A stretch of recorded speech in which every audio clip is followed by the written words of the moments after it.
Hey guys, Professor Bill, Comic Book University, and The Wrong Earth, issue number 3. All right, so check this out. The people in charge of this book, the people who made the first half, at least, of this book, first 22 pages or so. Tom Payer is the writer. Jamal Igle is on art. Juan Castro is on inks.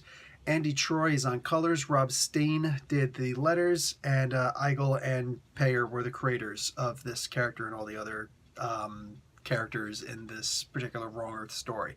There's four other stories in here. I'm not reading or reviewing those. There's plenty for you guys to go and check on your own, like extra credit, so to speak, with this comic book, which is, I love that they make such a huge comic book.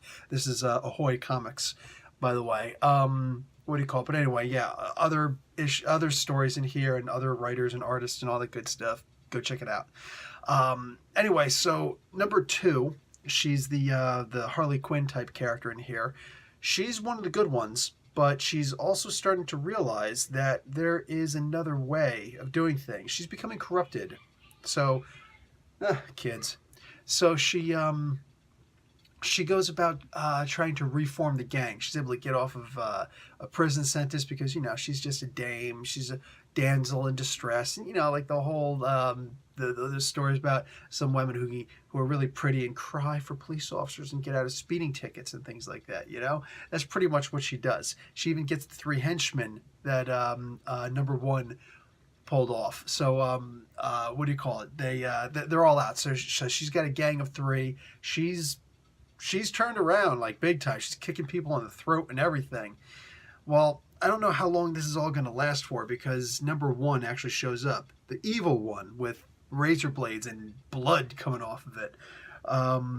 Meanwhile, everybody's kind of, you know, so she's turning, I don't know if she's ever going to turn purely evil where she can actually assassinate someone, but she's got a mean streak in her at this point that kind of world usually doesn't have, you know?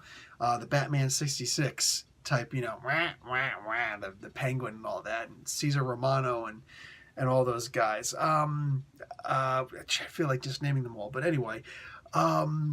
Meanwhile, the Dragonfly Man, so the one from that world that they're on, but who is now currently in the really messed up wicked world, he's not having a good time of things, man. He's like, I've been, chased by a giant bowling ball and stuffed in a giant-sized sewing machine and all sorts of crazy things, but you people pulling your guns on me, that's just way too much. And I get it. You're not wrong. Like, there's something silly about that stuff. Ain't nothing silly about a gun. So this guy, dude, wow. Anyway, he's had enough, and he's ready to start kicking some serious butt. And he's weirded out because everybody's so afraid of him, like terrified of him. Meanwhile, the Dragonfly, who's in the good guy world again, yeah, he's this poor guy. He's starting to realize that everybody's getting away with things, but he still doesn't like the banker. It's like, okay, listen, there's some kind of a satanic murderer in here. He's actually chopping bodies up.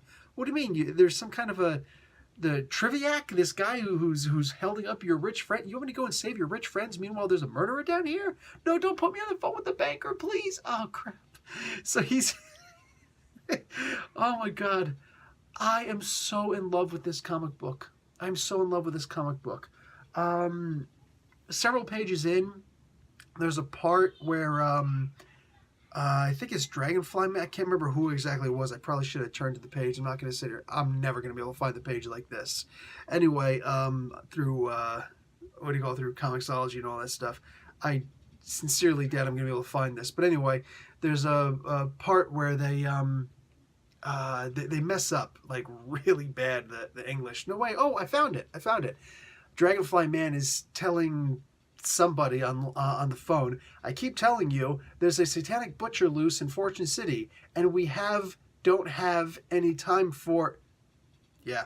Ahoy Comics, I don't know what else you guys have out there, but I really do love this Wrong Earth editing.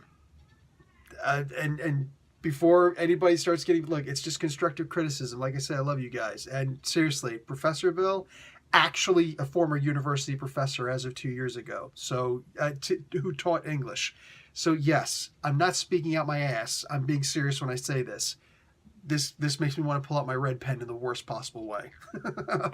All that being said, besides a simple typo, which unfortunately does, with the beautiful art and the beautiful, like, everything about this, man, it kind of takes it out, because I don't know, Marvel and DC very rarely ever make mistakes like that. I mean, that's like something that's going to get somebody fired. You do something stupid like that, but here, I get it. It is a smaller company, but man, you wanna pump yourself up and not be considered an indie comic anymore, or not the big two, but not an indie either. Like one of the in between guys, like around Image or at least Dynamite level.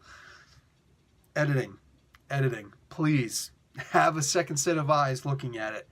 Anyway, still an absolutely gorgeous comic book, despite that glaring mistake that just made me go, what?